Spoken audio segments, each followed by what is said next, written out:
Siapa tidak mencintai perbedaan, dia tidak pantas hidup di tengah-tengah dunia. Kenapa? Fakta kosmis menunjukkan bahwa segala sesuatu itu berbeda. Ada hitam, ada panas, ada atas, ada kanan, ada laki-laki, ada. Itu berarti semuanya berbeda kan? Semua berbeda.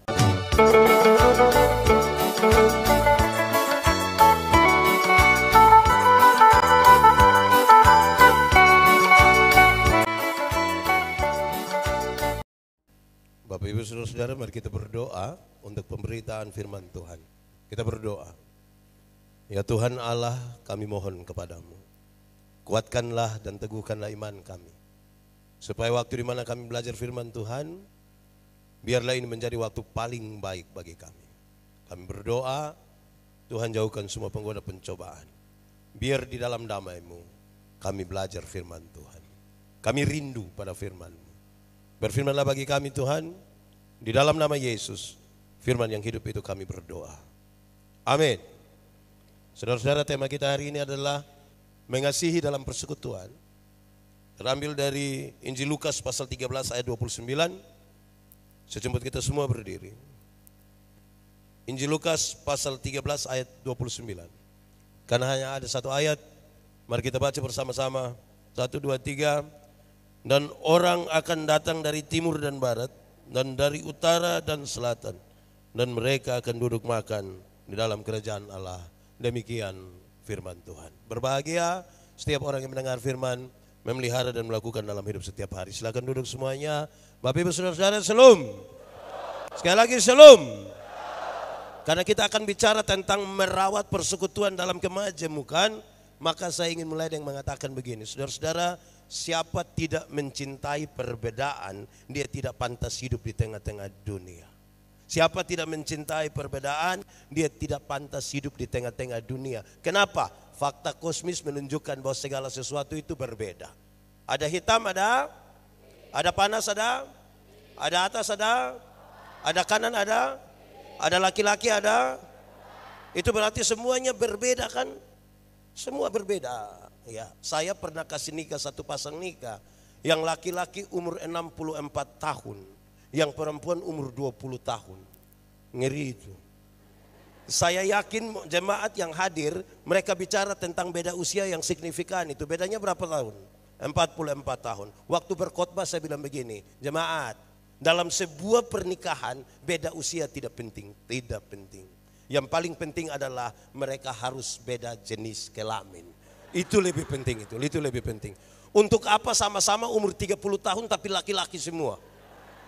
Oh, itu pakai bahasa Kupang bilang orang baku korek saja, itu baku korek, ya, tidak bisa begitu. Jadi berbeda itu sesuatu yang serius sekali, tetapi bukan berarti orang menolak perbedaan. Apalagi kita persekutuan. Gambaran utama tentang persekutuan gereja adalah kepala gereja itu adalah Tuhan Yesus, dan kita semua adalah anggota-anggota dari satu tubuh. Mata karena dia mata, dia tidak lebih penting dari telinga. Kaki tidak lebih penting dari tangan, dan seterusnya. Saya suka bilang begini, siapakah di antara kita yang kalau malam-malam dia sakit perut, mau ke belakang, terus kaki bilang begini, perut, maaf, pergi sendiri. Nah, tidak bisa, itu harus pergi bersama-sama. Amin kan? Karena itu maka perbedaan itu sebenarnya bukan sesuatu yang harus diragukan dia punya kebaikan nanti. Ini pada soal pengelolaan. Bapak Ibu Saudara, karena tema kita tentang mengasihi, saya kira memang hanya ada satu kata yang sangat penting untuk mengelola perbedaan itu, yaitu mengasihi. Kata dasarnya apa? Kasih. Hukum Taurat itu ada 10. Dari 10 dijabarkan jadi 613 pasal. Dari 613 pasal masih ada ribuan peraturan hidup setiap hari. Dan Tuhan Yesus hanya menyimpulkan dia dalam 2 kalimat, yaitu mengasihi Tuhan dan mengasihi. Dari 2 kalimat itu tinggal satu kata, yaitu kasih. Sekarang hafal, jemaat ikut hafal. Kasih ialah, sama-sama. Kasih. Kebaikan tidak terpatahkan oleh apapun, tidak akan berubah menjadi kebencian. Ulang, kita sama-sama. Kasih ialah kebaikan tidak terpatahkan oleh apapun, tidak akan berubah menjadi kebencian. Rujukannya jelas, karena begitu besar kasih Allah akan dunia ini. Apakah Tuhan Allah mengasihi dunia? Lalu apakah dunia mengasihi Tuhan Allah? Apakah karena dunia tidak mengasihi Tuhan Allah berhenti mengasihi dunia? Apakah kemudian Tuhan membenci dunia? Saudara lihat sekarang, kasih tidak terpatahkan. Amin. Yang paling gampang mengkonfirmasi ini adalah ibu-ibu. Ibu-ibu paling gampang mengkonfirmasi ini. Saya mau tanya ibu-ibu dulu. Ibu-ibu, di sini ibu-ibu hanya 10. Ibu-ibu, melahirkan itu sakit atau tidak? Terlalu sakit. Ibu-ibu waktu sakit melahirkan, kami bapak-bapak ini kan hanya taruh tangan di kepala baru bilang Yesus, tapi tidak tahu. Sudah bilang Yesus lagi dia bayangkan, kira-kira ini anak muka ikut siapa ini, paling hanya begitu. Saya mau kasih tahu, lihat sekarang ibu-ibu sakit melahirkan begini, coba bilang pada anak-anak itu ketika mereka lahir, mereka kan tidak tahu apa-apa. Orang tua punya jam tidur, anak-anak punya jam bangun.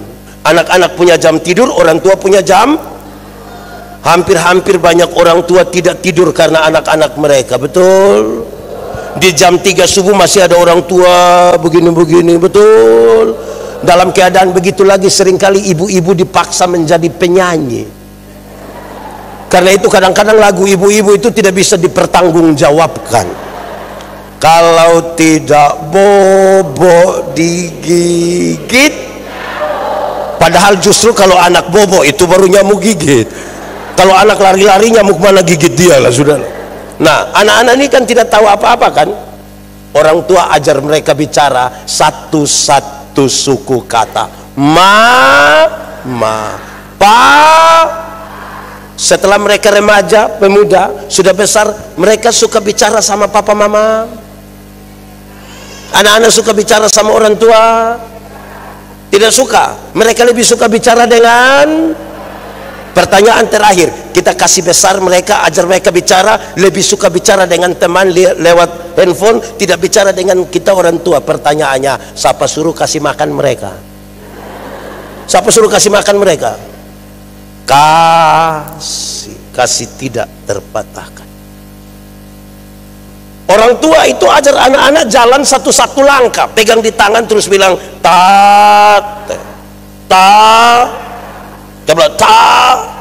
jalan belakang. Setelah mereka jadi pemuda, ada suka jalan sama orang tua, lebih suka jalan dengan siapa suruh beli kasih mereka handphone.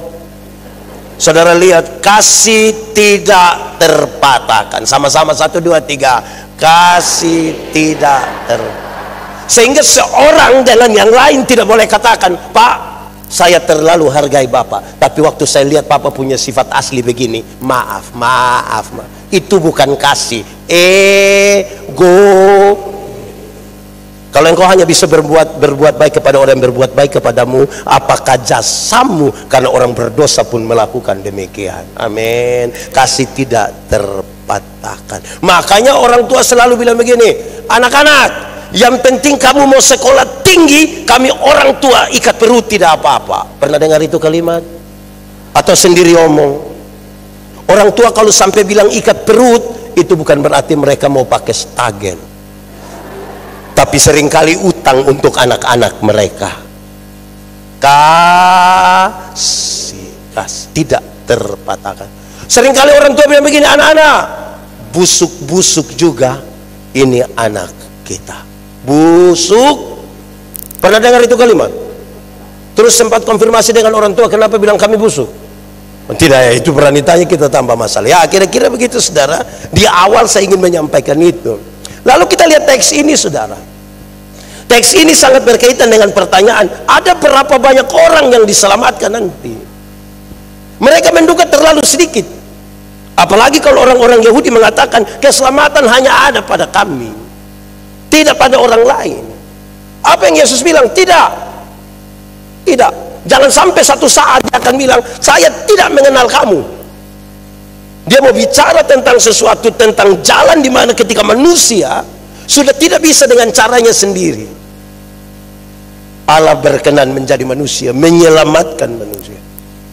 Siapa yang datang kepada jalan itu, dia diselamatkan. Tidak terbatas pada suku tertentu, tidak terbatas pada komunitas tertentu, tetapi keselamatan itu kembali kepada kemahakuasaan Allah yang akan menentukan siapa diselamatkan. Akan datang dari berbagai-bagai penjuru, dari utara, selatan, timur, barat. Mereka akan bersama-sama makan dalam kerajaan sorga. Makan dalam kerajaan sorga. Mari kita lihat saudara-saudara, dua kalimat, dua kata lah. Pertama kerajaan sorga, yang kedua makan bersama. Pertama kerajaan sorga, nanti dalam kehidupan kekal. Tapi saya tidak mau bicara soal kehidupan kekal. Kita diselamatkan. Saya mau bicara tentang konteks kita masa kini.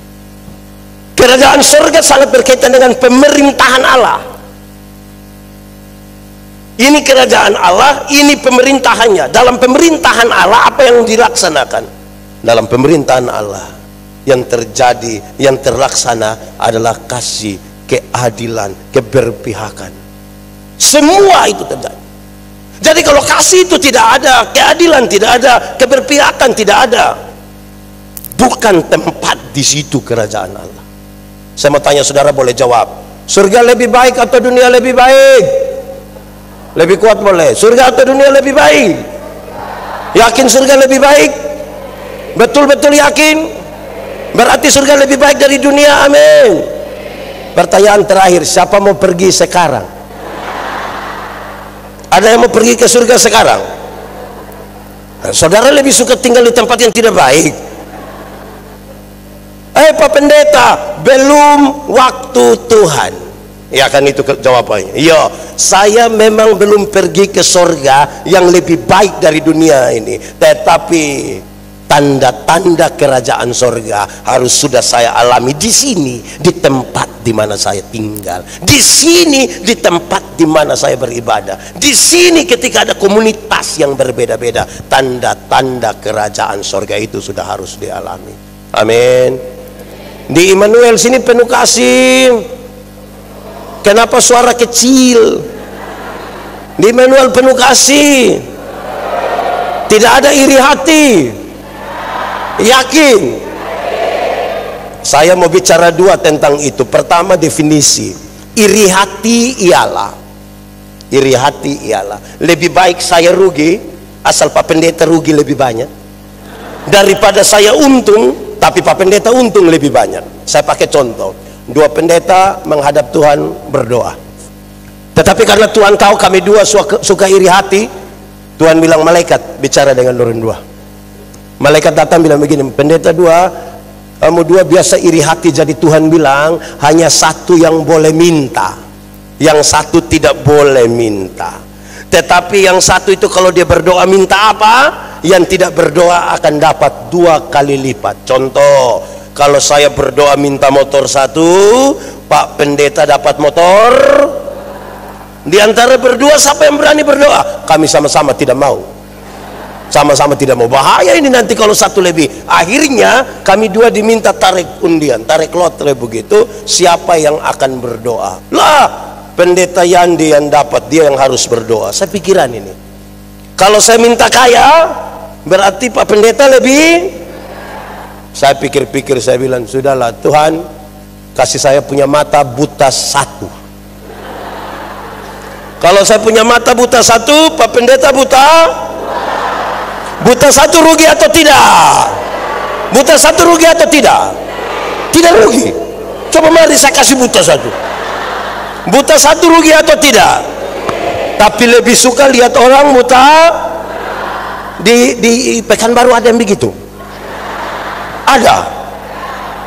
Sebentar pulang dari sini jalan, ada orang bawa motor hampir tabrak kita, kita silih sedikit, dia lewat 20 meter dia jatuh. Brrr. Kita bilang apa? Mampus. Waktu kita cek, nah ternyata dia punya bapak yang jatuh. Senang sekali lihat orang susah, dan susah sekali lihat orang. Di Immanuel ada begitu. Dia penatua atau diaken? Aduh, itu bisa cari masalah nanti itu. Nah ini jadi soal ini saudara. Kalau bilang ada kasih tanpa iri hati harusnya. Amin kok.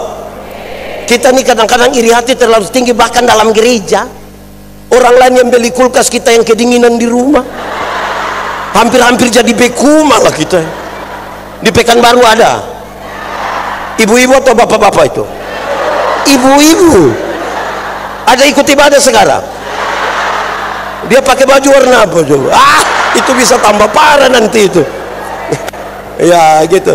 Orang lain yang beli motor, kita yang tidak bisa tidur nanti. Kita suruh anak-anak, kau cek dulu. Cek apa? Dia kredit atau cash kah?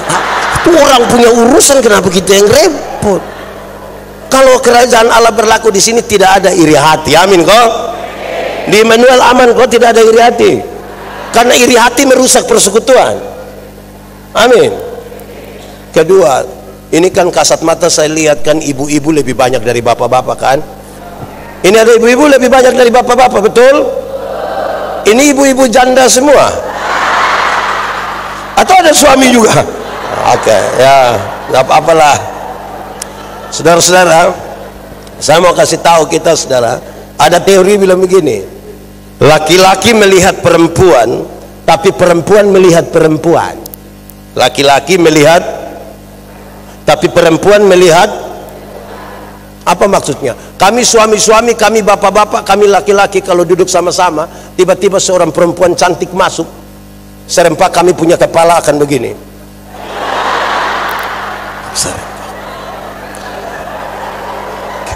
Bapak-bapak setuju tidak? Tapi kalau kami lihat begitu, ada istri di sebelah dan bisa jadi masalah. Perempuan cantik itu masuk, kami punya kepala tetap saja, hanya mata yang pindah. Laki-laki melihat perempuan, tapi perempuan melihat perempuan. Ibu-ibu, perempuan duduk sama-sama, ada laki-laki ganteng masuk, mereka biasa-biasa, standar saja, tidak histeris. Kalau ada yang bereaksi, normal saja, standar saja. Jangan coba-coba yang masuk itu ibu-ibu. Jangan coba-coba yang masuk itu perempuan, apalagi kalau tas agak besar, rok agak pendek, sepatu agak tinggi. Itu lihat ibu-ibu punya siku dan bibir. Siku dan, untuk kasih tahu teman di sebelah, dia pakai siku. Dia bilang begini. Yang di sebelah lihat dia pakai bibir baru bilang begini.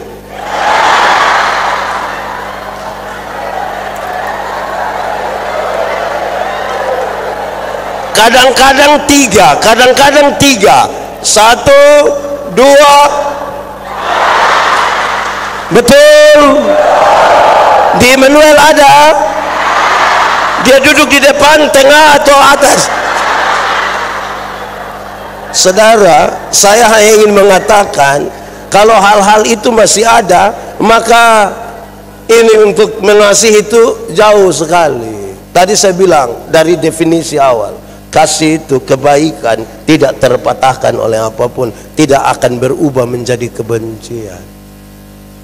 Nah kalau hal-hal tadi itu masih ada di kita, saudara lihat betapa rumitnya. Nah kata yang kedua tadi adalah mereka duduk makan dalam pemerintahan Allah itu, kerajaan Allah itu, mereka makan bersama-sama. Saudara, makan bersama itu hanya bisa dilakukan dengan orang yang hati kita tulus terbuka kepada dia. Saudara tidak mungkin makan dengan orang yang saudara benci, tidak bisa. Saudara ada benci orang, ada? Dia ada di sini? Ada. Coba lihat dia, coba lihat. Kenapa lebih banyak lihat saya? Saudara benci saya. Kalau kita duduk makan dengan orang yang kita benci, tidak bisa. Macam semua pedis habis itu.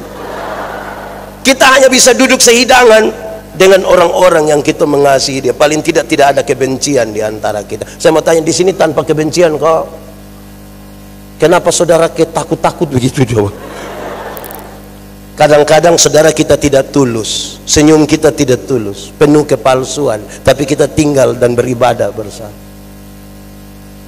Kita datang, kita bilang shalom, shalom, kita lewat baru separuh, tidak tulus. Itu terjadi dalam gereja. Tidak tulus. Kita bisa ada bersama-sama di satu ruangan yang sama, tapi hati kita berbeda. Orang tua dulu bilang begini, untuk apa kamu tidur satu tempat tidur tapi dengan mimpi-mimpi yang berbeda? Lebih baik engkau tidur tempat tidur yang berbeda tapi dengan mimpi-mimpi yang sama. Kalau satu orang bermimpi, itu hanya mimpi. Tapi kalau kita semua bermimpi bersama, itu sebuah kenyataan. Kalau kita bicara tentang persekutuan ini, semua orang harus bermimpi bersama. Mengasihi dalam persekutuan tidak bisa itu menjadi visi dari para pendeta dan daripada presbiter, penatua diaken, bukan. Harus visi semua orang. Harus visi semua.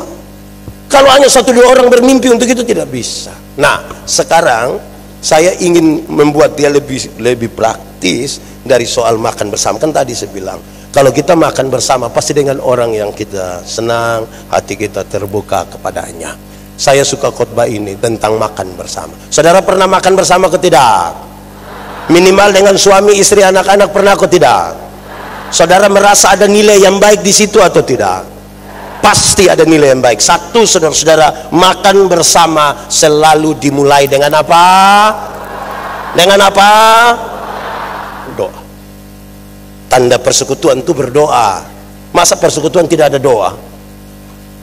Belajar dari mana? Dari duduk makan bersama. Saudara, kalau kita banyak orang ada makanan, mau makan, yang lain sudah ambil, dia berdoa begini, yang tidak biasa berdoa pun akan tutup mata.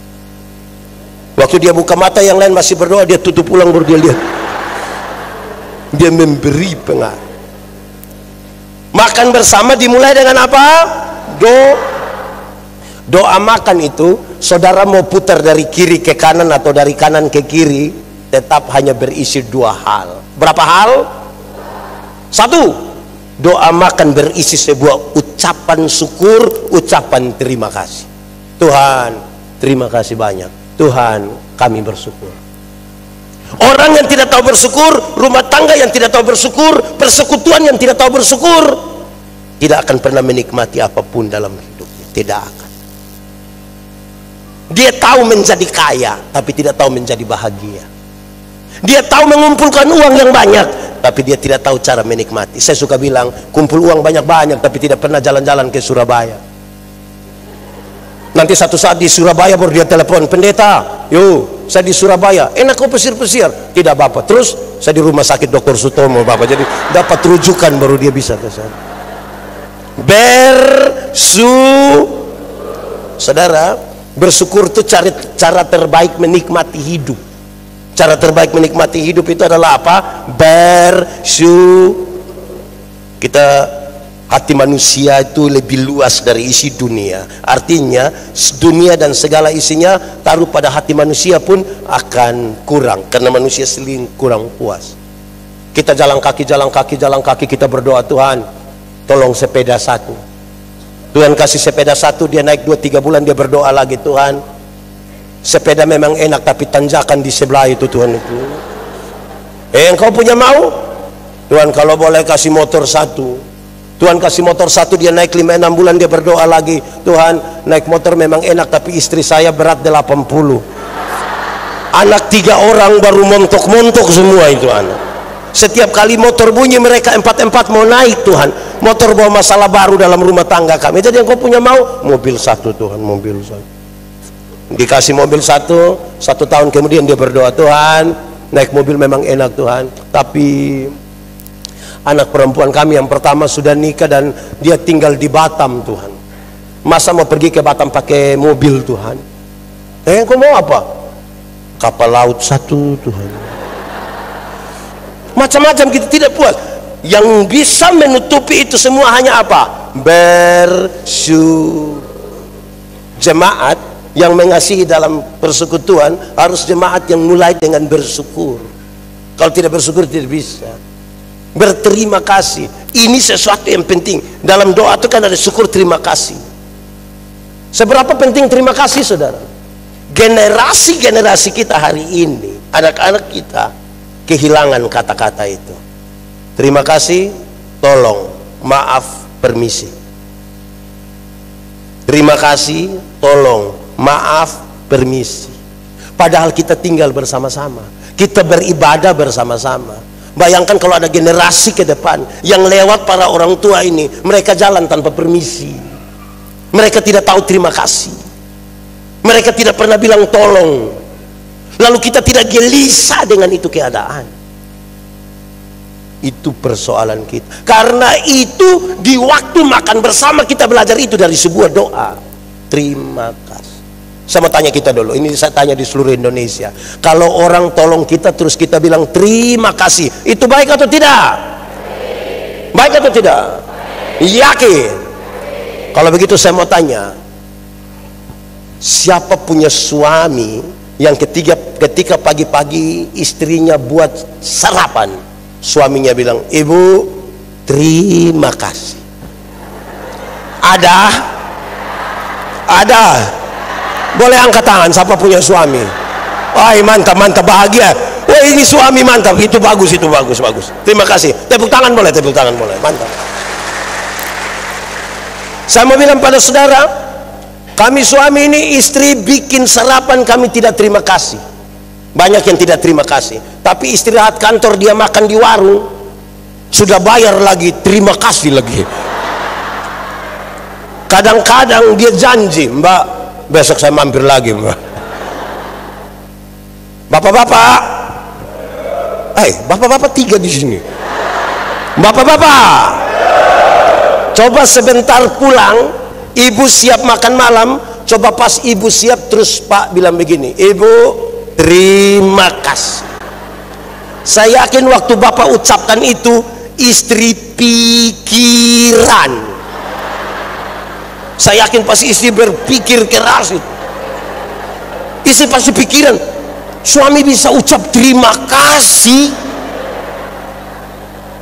Istri pikiran itu mengerucut pada 2 hal.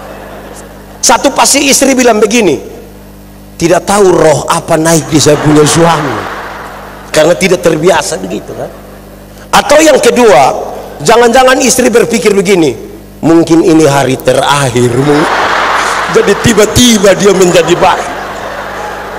Karena kita tidak terbiasa dengan itu, kita sering tidak terbiasa dengan itu. Nah, itu tantangan kita, saudara, tantangan kita sebagai sebuah persekutuan, persekutuan yang besar di GPIB Immanuel di Pekanbaru, dimulai dari persekutuan di rumah. Kalau di rumah tidak terbiasa terima kasih, saudara jangan berharap di sini terima kasih. Rumah menjadi tempat pertama kita di sini. Kalau saudara dan saya iri hati, dimulai dari mana? Rumah. Apapun tampilan kita di sini, mau atau tidak mau, setuju atau tidak setuju, pengaruh besarnya datang dari rumah. Datang dari. Itu pertama. Kedua, doa makan berisi sebuah pengakuan bahwa berkat-berkat yang kita terima ini datangnya dari Tuhan. Orang kalau tidak pernah mengakui kalau berkat-berkatnya Tuhan yang kasih, itu orang mau menikmati apa dalam hidupnya?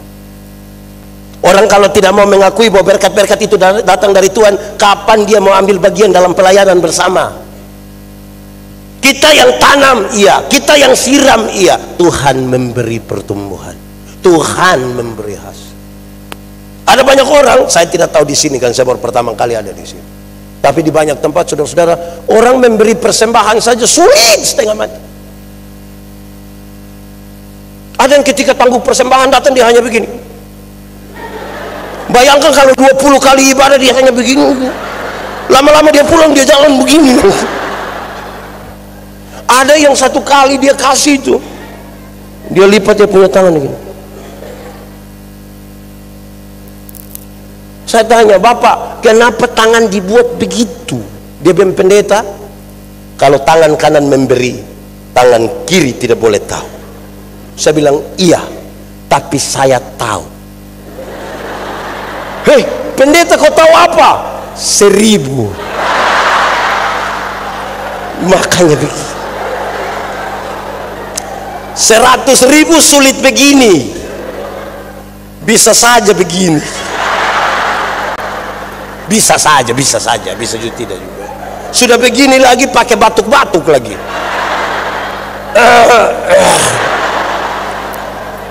Lalu saudara menginginkan sebuah persekutuan yang macam begitu, pulang belajar makan bersama di rumah supaya berdoa baik-baik. Saudara ada di kota besar, saudara sibuk dan banyak pekerjaan, tapi jangan sampai lupa makan bersama-sama dengan keluarga di rumah. Nanti hal-hal ringan ini kita tidak lakukan, dan kita sepi di tengah-tengah keramaian. Itu dia soal bersama. Jadi satu, di meja makan kita doa. Kedua, biasa di meja makan orang buat apa? Di meja makan orang buat apa? Makan. Kalau di meja makan tidur, itu namanya tempat tidur itu. Di meja makan ya makan. Saudara, apa hubungannya? Yang ingin saya katakan adalah dalam konteks kita makan bersama itu, di meja makan itu kita belajar menempatkan diri. Di meja makan ya makan. Tidak usah urus barang lain di situ. Ya kita makan bersama-sama di situ. Jangan bawa pekerjaan kantor datang di rumah kerja pada waktu istri dan anak-anak mau makan bersama. Tapi Pak Pendeta, saya ini kan orang sibuk. Ya, kalau Bapak terlalu sibuk kenapa menikah? Urus saja pekerjaan, tidak usah nikah. Bayangkan kalau Anda umur 1,5 tahun, papanya kerja-kerja gitu, dia suka naik-naik di atas ini. Bisa saja dia punya papa, ambil ini anak dulu. Kan jadi soal di rumah itu. Lebih dari itu, saudara, menempatkan diri itu kan cara terbaik merawat sebuah persekutuan. Saya mau bilang, saudara pangkat lebih tinggi silahkan, tapi ada orang tua yang umurnya lebih dari saudara. Tahu dong tempatkan diri. Saudara sekolah lebih tinggi, iya, tapi ada orang tua yang melahirkan saya dan saudara. Amin kok. Saudara punya status sosial yang lebih, saudara lebih kaya, betul. Tempatkan diri dengan baik. Itu juga penting. Sebab kalau itu tidak ada, kita sulit membangun ini dalam sebuah persekutuan. Saudara lebih cantik, RT apalah begitu. Tidak apa-apa. Tapi menempatkan diri itu penting. Amin kok. Kalau saudara punya masalah di rumah, kan suami istri masalah kan tidak perlu muat di Facebook kan? Tidak perlu kan? Kan bukan tempatnya di situ. Ini istri dan suami bertengkar sedikit, dia muat foto istrinya, baru dia tulis, kenal bapak ini. Itu memang terlalu. Untung anak-anak tidak komen, iya itu suamimu itu. Selesaikan. Ada lebih dari itu, saudara. Apa itu? Saya senang sekali. Mohon maaf, kemarin Pak Sekretaris Umum kasih tahu saya lupa sekali. Diminta saya bawa jas yang punya motif daerah. Saya lupa sekali, saya tidak bawa. Tapi saya senang lihat saudara-saudara pakai pakaian begini. Ini bagus, mantap. Bagus itu. Tepuk tangan itu. Pertama, ingin menyatakan bahwa kita punya identitas budaya, dan di situ tuh ada banyak nilai dari sebuah kearifan lokal yang luar biasa. Tapi yang kedua, kan saudara pakai begini mantap toh, bagus-bagus toh. Kenapa? Saya marah sejumlah orang. Masa pakaian yang pakai tidur di rumah dia pakai datang di gereja ini? Mau kasih takut siapa dengan itu pakaian? Ada satu waktu saya bilang begini, yang ibu-ibu, yang nona-nona, boleh pakai pakaian yang mini-mini, tidak datang di gereja, boleh kok tidak? Mereka bilang boleh. Kenapa boleh? Pendeta, Tuhan melihat hati, bukan melihat pakaian. Saya bilang betul, Tuhan memang melihat hati, bukan melihat. Tapi itu Tuhan, saya yang pendeta ini,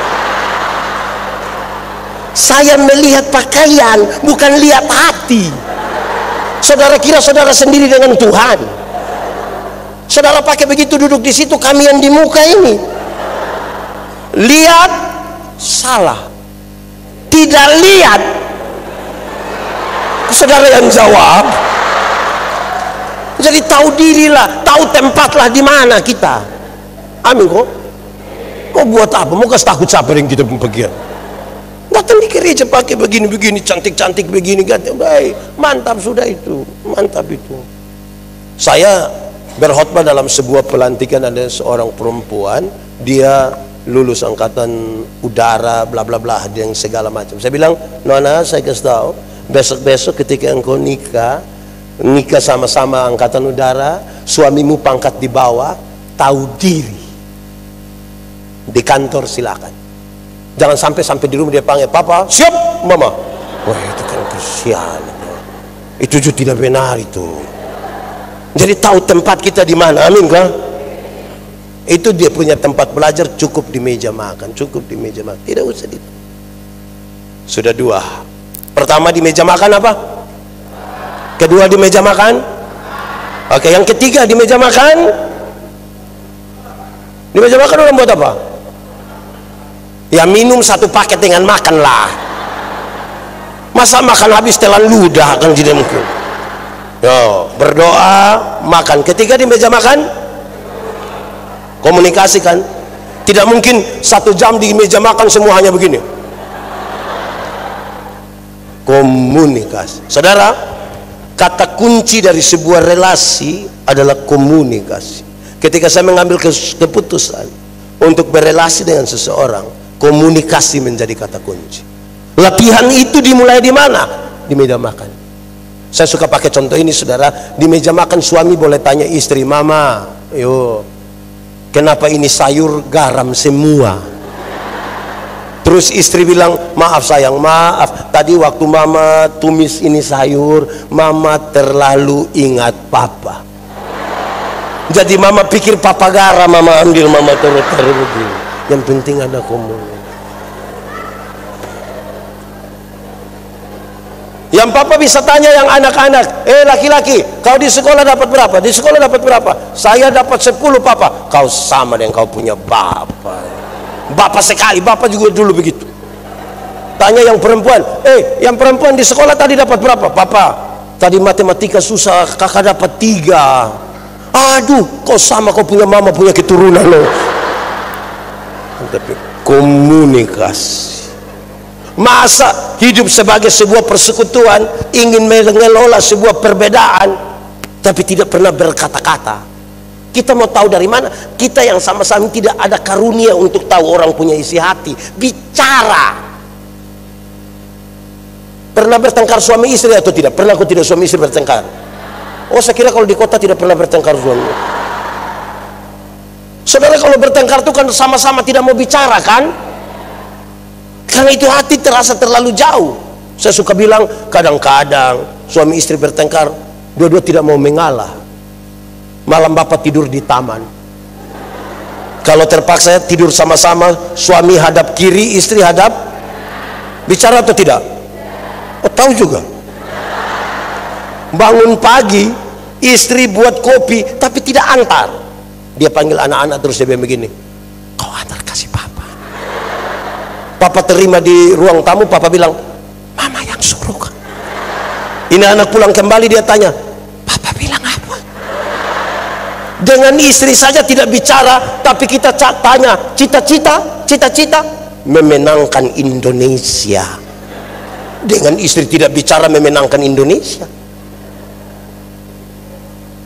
Tuhan taruh kita di rumah, mulai di rumah, saudara. Di rumah. Nah, saudara-saudara, percakapan itu penting. Menara Babel tidak selesai dibangun bukan karena kurang uang, bukan karena kurang tenaga kerja, bukan karena materialnya kurang. Terputusnya komunikasi di antara. Semua punya handphone? Ada? Bagus. Catatannya kita sama-sama tahu. Handphone berhasil mendekatkan yang jauh, tapi menjauhkan yang. Di meja makan itu lepas itu handphone. Tidak lahir kita dengan handphone juga. Lepas. Kas tinggal. Ini di meja makan tetap dia pegang handphone, tiba-tiba ada telepon masuk, bukan ambil di samping istri. Dia sengaja langkah keluar. Baru dia bilang, "Halo." Kalau itu terjadi, hai istri-istri, aku berkata kepadamu, curiga sudah. Rahasia negara apa yang bicara harus bilang halo? Tinggal. Itu serius itu, saudara. Komunikasi. Sebuah penelitian, ini penelitian mengatakan begini. Seorang laki-laki satu hari kalau bicara tuh kira-kira 7.000 kata. Berapa ribu? Tapi seorang perempuan kalau bicara satu hari minimal sekurang-kurangnya 21.000. Papa 7.000, mama. Pagi-pagi papa sudah ke kantor, ke pekerjaan, anak-anak semua sudah ke sekolah. Ibu mau 21.000 sama siapa? Rata-rata suami pulang kantor jam berapa biasa? 6 toh? Ibu rencana mau kasih keluar yang 3.000. Dia sambut suami di pintu dengan harapan besar. Pas dia buka pintu dia bilang, "Pa." Terus suami bilang, "Hah? Di kantor tadi baik." Suaminya bilang, "Kau kepala kantor? Kalau komunikasi kita macam begini, repot itu." Ibu-ibu, kalau sampai suami pulang tanya, "Mama, makanan di mana?" Kalau sampai suami tanya bukan karena dia tidak tahu meja makan di mana, itu meja juga dia yang beli. Tapi kalau sampai dia bertanya begitu karena laki-laki juga ingin dimengerti.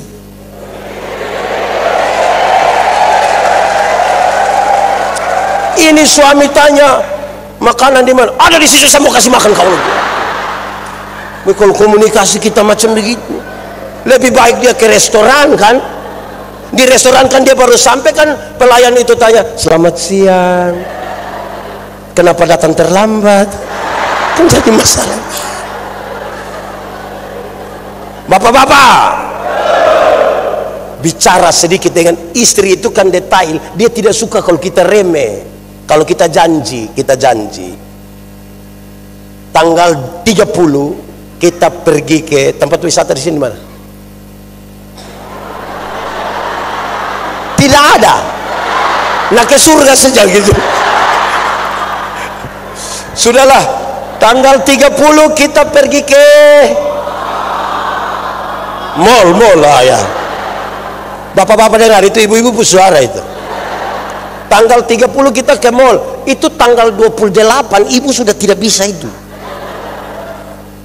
Dia lewat kan dia tanya, "Papa, tanggal 30 jadi?" Nah, suami-suami karena bukan orang yang detail, sambil baca koran, sambil main handphone, kan dia bilang, "Ya, tanggal 30 jadi." Ibu-ibu tidak suka begitu, bapak-bapak. Bapak-bapak, kalau ibu bilang tanggal 30 jadi, kasih tinggal itu handphone, kasih tinggal itu koran, lihat dia punya mata, tatap baik-baik, dan bilang, "Iya, tanggal 30 jadi." Susah sekali kita. Itu pelajaran di rumah. Karena banyak orang dari segi komunikasi sombong sekali di dalam gereja. Kalau di rumah tidak aman kan biasa begitu. Komunikasi itu kata kunci dari semua. Puji-pujilah sedikit kita punya istri. Puji-puji. Dia sudah pulang dari salon rasa ini, sudah beli celana agak ketat sedikit. Dia jalan-jalan begini, ya bicaralah. Bicara apalah begitu kan. Minimal bilang, "Mam, macam mahasiswa saja." Waktu bilang macam mahasiswa, dia bilang, "Mahasiswa apa?" Langsung bilang, "Mahasiswa DO." Tapi sudahlah, yang penting ada komunikasi. Suami-suami ini aduh, mulut tidak bisa bicara sedikit. Kalau kita tidak puji kita punya istri, siapa yang puji dia? Akhirnya dia foto, dia upload di medsos, tunggu orang komen, glowing loh. Itu yang kita yang puji duluan. Kadang-kadang pagi-pagi suami tidak puji istrinya, dia taruh foto, taruh ayat Alkitab lagi di situ. Saya sering kali lihat tidak ada hubungan antara ayat Alkitab dengan dia punya muka, itu tidak ada. Karena itu suami puji-puji sedikit kita punya istri toh. Itu cukup di meja makan. Gombal-gombal sedikit, "Mama, bikin teh sayang." Terus dia buat habis, dia bilang, "Papa, manis pas kah? Mama, ini teh mau manis atau tidak?" Tidak lebih indah dari mama punya senyum. Itu pakai bahasa Kupang, ibu bilang coba ulang, coba ulang. Komunikasi itu penting. Ya, saudara, ada beberapa keluarga datang bilang ke saya, bilang begini, pendeta, yuk, ini anak mau buat bagaimana? Ini anak orang mau buat bagaimana? Saya bilang, apa maksud? Pukul sudah, marah sudah, segala macam sudah, tapi ini anak model begini terus. Tidak tahu ikut siapa. Saya bilang, mau ikut siapa? Kalau bukan ikut dia punya mama, ya ikut dia punya bapak toh. Masa ikut saya? Tapi saya kasih tahu, supaya anak-anakmu jadi baik, lakukanlah 3 hal ini. 1, panggil mereka dengan nama yang baik. Sama-sama, 1, 2, 3. Panggil mereka dengan nama yang baik. Nanti mereka jadi baik. Jenny, Yanti, Tinus, panggil mereka. Loh, kok saudara kerasa bagaimana? Mau panggil apa? Di kampung-kampung saudara masih ada orang tua panggil anaknya dengan nama binatang. Oh babi. Saya marah itu. Orang tua tidak boleh panggil dia punya anak babi, tidak boleh. Pertama karena memang tidak boleh. Yang kedua, kalau dia punya anak babi, dia punya bapak apa coba? Tidak boleh. Panggil mereka dengan nama yang baik. Kedua, berikan kepada mereka makanan yang baik. Berikan kepada mereka makanan yang baik, bukan soal 4 sehat 5 sempurna, bukan soal nasi basi atau tidak. Makanan yang baik ialah uang hasil judi, uang hasil korupsi, jangan kasih makan istilahnya. Cukupkan dirimu dengan apa yang ada padamu, berbahagialah engkau dan baiklah keadaan. Uang hasil tipu-tipu, hasil rampasan, ambil orang punya hak, jangan kasih. Tidak baik bagi sebuah persekutuan, tidak baik. Kedua, ketiga toh, saya lupa. Ketiga, berikan kepada mereka ajaran yang benar. Berikan kepada mereka ajaran yang benar. Anak-anak ini kan pelajar cepat, mengulang apa yang mereka dengar, apa yang mereka lihat. Suami biasa tampar istri, kita melahirkan seorang anak laki-laki yang anggap remeh perempuan. Kita melahirkan seorang anak perempuan yang takut lihat laki-laki, karena dorang belajar cepat. Istri mama biasa maki, anak-anak maki. Papa biasa mabuk, papa merokok, anak merokok. Pasti. Apalagi kalau papa bilang, nak bakar, memang bakar, dia ikut, karena mereka hanya mengulang. Ibadah lakukanlah bersama-sama. Suami panggil istri, anak-anak, mari ibadah sama-sama. Bagus. Walaupun ada tantangan. Pertama baik, hari pertama, hari kedua aman, hari ketiga aman, hari keempat suami bilang, mama, coba mama sama anak-anak, saya punya pinggang macam bagaimana begitu. Hari kelima istri bilang, coba kita kasih tinggal anak-anak sendiri ya. Hari keenam bubar, itu ibadah, itu bubar. Butuh komitmen yang lebih sedikit di situ. Komunikasi. Sudah 3. Pertama di meja makan, kedua di meja makan, ketiga di meja makan, keempat, kalau ikan tinggal 2 padahal orang ada 4, anak 2 tambah suami istri, berarti ada ikan tinggal. Menurut saudara siapa yang makan? Siapa yang makan? Siapa yang makan? Tidak ada jawaban yang salah, tidak ada jawaban yang salah. Mau kasih anak makan tidak ada masalah, mau bagi 2 supaya semua dapat tidak ada masalah. Mama, karena mama yang goreng jadi mama dapat 1, kita 3 dapat 1, tidak ada masalah. Karena papa sakit jadi papa ambil 2-2, tidak ada masalah juga. Tetapi sebenarnya di meja makan itu kita belajar ingat orang lain. Sama-sama belajar ingat orang lain. Bersekutu satu bagian di mana kita belajar peduli dengan orang lain. Solidaritas. Belajarnya di meja makan. Saudara bayangkan Kalau orang tua diminta untuk ambil nasi duluan, dia ambil semua, kasih tinggal apa? Kami di kampung itu kan kalau orang undang untuk acara di rumah, kan di kampung-kampung masih ada acara di rumah-rumah, itu cara undang bukan undangan ini berlaku bagi dua, tidak ada. Kami di kampung itu pendeta Yandi Manobe garis miring sekeluarga. Bayangkan kami 8 pergi semua. Dorang siap-siap, kita ikut jalan-jalan gini, lihat sate ada 10. Saya berharap dia yang di depan itu kan ambil 7 lah, kasih tinggal. Ternyata dia ambil semua, karena tidak terbiasa dengan ingat orang lain di rumah. Bayangkan kalau kita di sini waktu rapat majelis semua hanya mau didengar,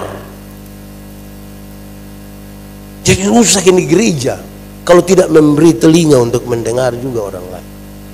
Kadang-kadang kita sombong sekali, kita kira kita tahu semua. Tidak, saya mau bilang kepada saudara demi nama Tuhan, kepintaran itu terbatas, mengerucut pada satu hal, supaya semua orang menjadi penting. Pintar itu terbatas.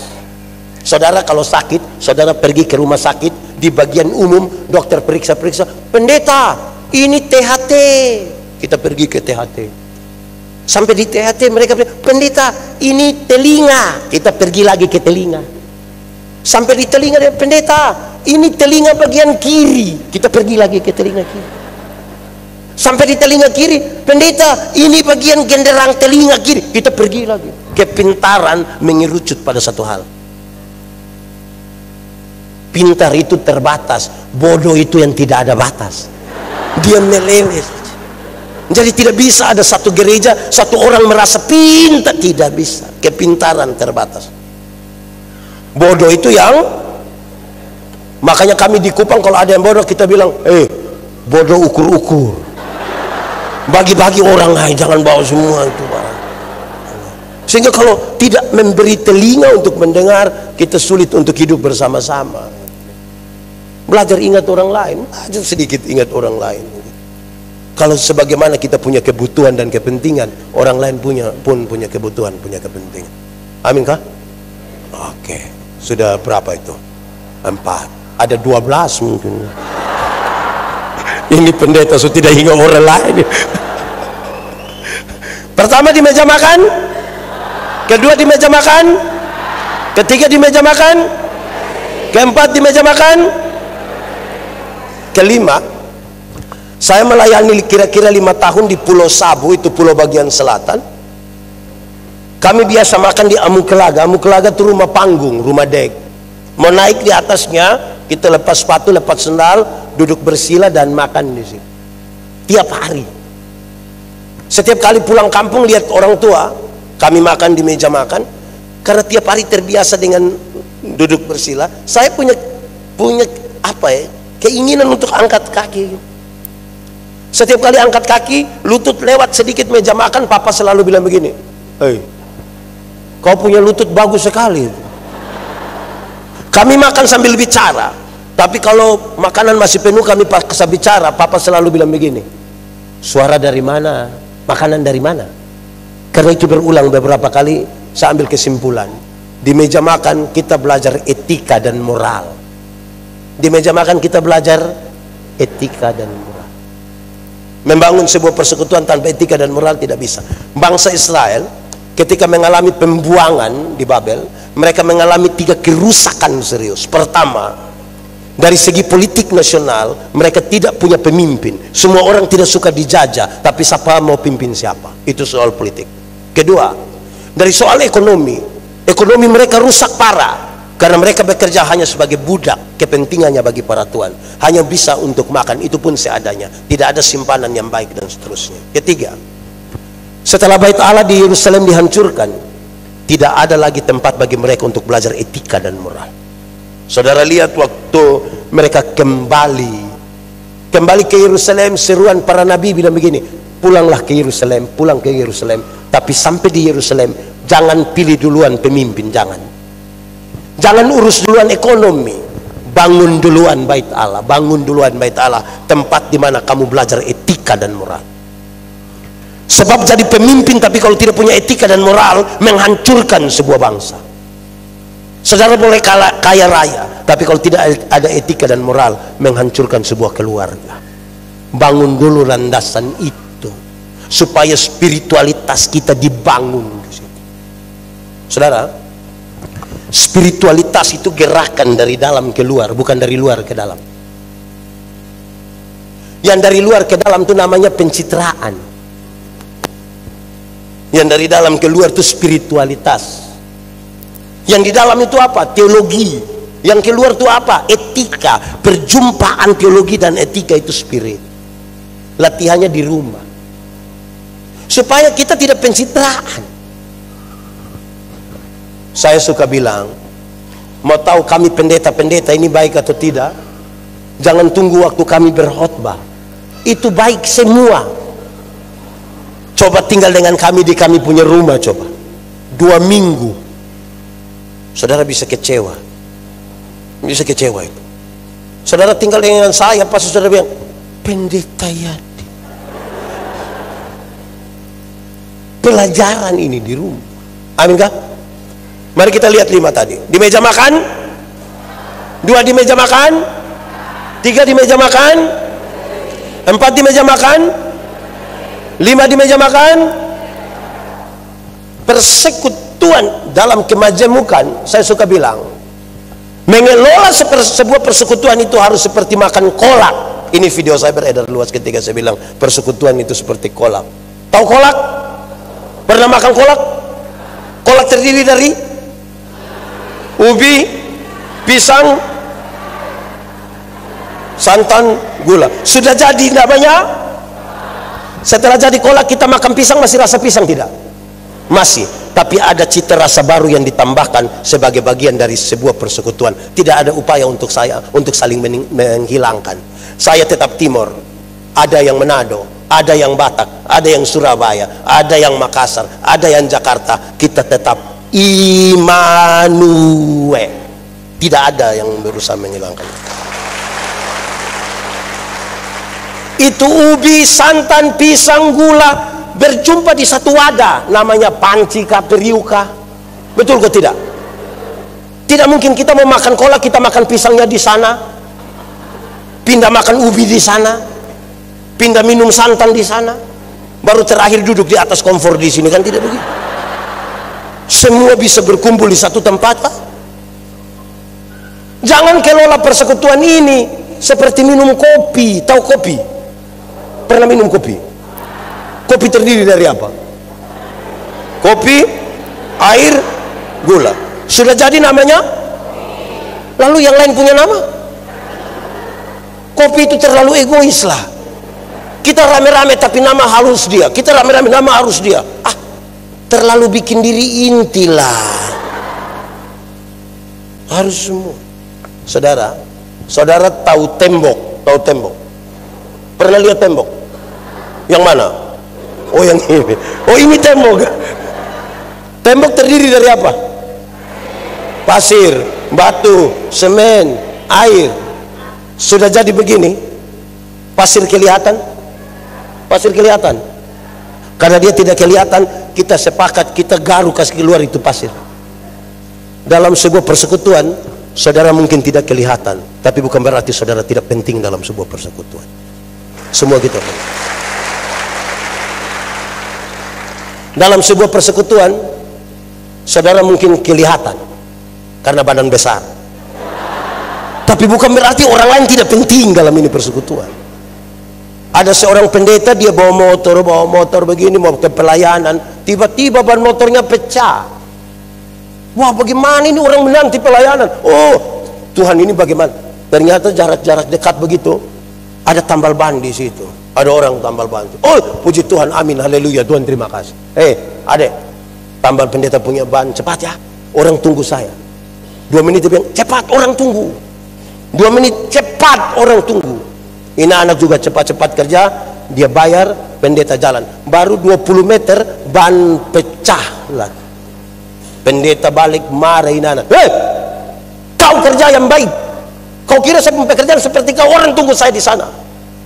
Ini anak yang tambal ban memang gini, pendeta. Pak pendeta punya pekerjaan saja yang penting. Yang saya punya ini tidak penting, yang saya tidak penting. Karena saya punya tidak penting ini, maka Bapak punya ban itu pecah terus. Karena itu Bapak duduk diam-diam di situ, saya kerja dulu supaya jalan baik-baik. Kadang-kadang kita rasa kita lebih penting dari orang lain lah. Bahaya bagi sebuah persekutuan kalau tiba-tiba kita rasa kita lebih penting dari orang lain. Itu bahaya bagi sebuah persekutuan. Yang paling penting dari sebuah persekutuan adalah persekutuan. Salah satu tugas tanggung jawab gereja adalah merawat persekutuan. Apa saja yang menjurus pada penghancuran persekutuan harus bilang stop, tidak boleh. Tidak boleh. Apa saja yang menjurus pada penghancuran persekutuan harus berhenti. Semua harus sepakat berhenti. Kadang-kadang itu sakit, tapi harus dilakukan supaya kita jelas di situ. Saudara-saudara, itu baru penting. Di gereja ini kan tidak menolak siapapun kan? Ikut hakikatnya kan dia menerima siapapun, dari suku manapun, seperti apapun. Makanya di gereja kita ini kan ada yang lansia, ada yang remaja, ada kaum bapak, kaum ibu, pemuda, remaja. Kita semua menjadi penting, bertumbuh di sini. Kalau kami di gereja kami, khusus gereja kami sebut lain ini kaum lansia. Kami sebut usia indah. 60 tahun ke atas kami sebut usia. Waktu ibadah perdana usia indah, yang umur 30 protes saya, pendeta. Memangnya yang usia indah tuh yang umur 60 tahun ke atas. Kami yang 30 ini belum indah. Kan orang tua bilang, masa SMA itu masa paling indah, masa muda itu paling indah. Kok ini jadinya yang indah 60? Hei anak-anak, kamu 30 itu kamu belum indah. Kenapa begitu? Ya karena kamu belum menikah, kamu belum pernah ada menantu, kamu belum pernah bagaimana rasa marah dengan menantu. Kalau kamu lewat itu indah. Kadang-kadang ini menantu itu menjengkelkan. Para menantu juga lihat mertua dengan di sekitar sini ada begitu. Tapi pencitraan sekali.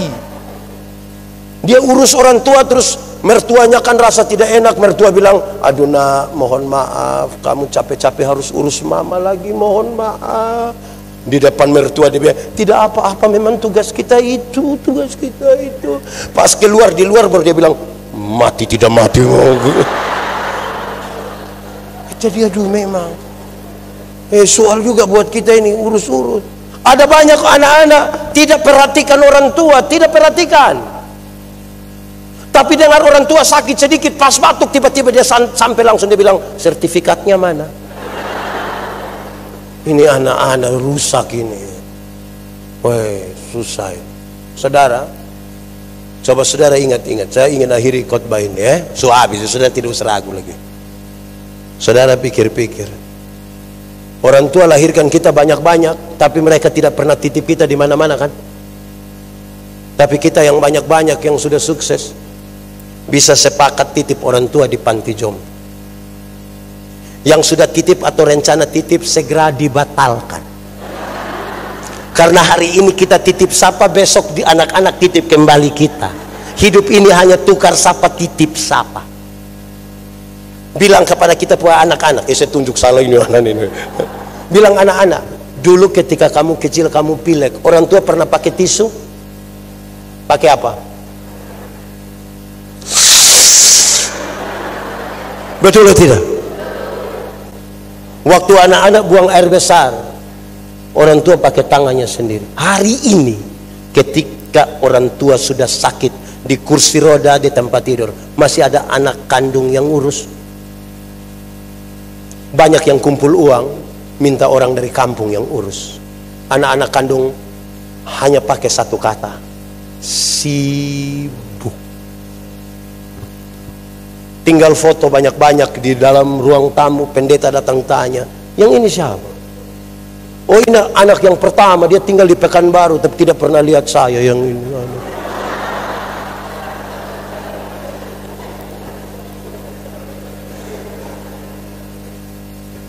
dia bisa online berjam-jam tapi tidak pernah telepon orang tua. Betul kah? Tapi orang tua meninggal, dia telepon berulang-ulang, jangan kubur dulu sebelum saya sampai. Orang tua susah tidak pernah kirim beras, tapi orang tua meninggal dia bawa babi besar. Itu juga utang. Bagaimana kita mengasihi? Coba masing-masing pikir, kita berapa bersaudara yang kandung? Izin saya bertanya, berapa saudara kandung? 3. Berapa saudara kandung? Berapa saudara kandung? Aku. Orang tua bisa besarkan 2, 3, 4. Tempati. Nanti kamu sukses belum tentu bisa urus mama yang hanya satu. Belum. Mereka sudah tidak mampu untuk mengatakannya lagi. Mereka hanya berdiam diri. Kita menyanyi satu lagu. Ini lagu dunia, tapi biar kita menyanyi di ibadah, tidak apa. Kasih ibu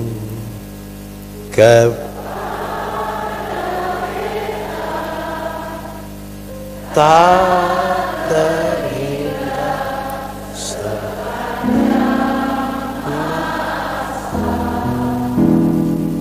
hanya memberi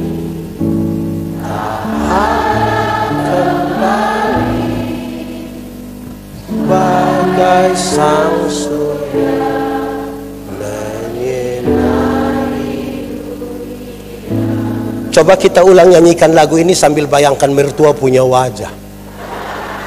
Yang mertua bayangkan menantu punya wajah ya kita. Saudara macam tidak mau membayangkan, kenapa? Kasih kepada siapa? Sampai kapan? Sepanjang hanya apa? Harap kembali atau tidak? Seperti apa itu? Bagai sang surya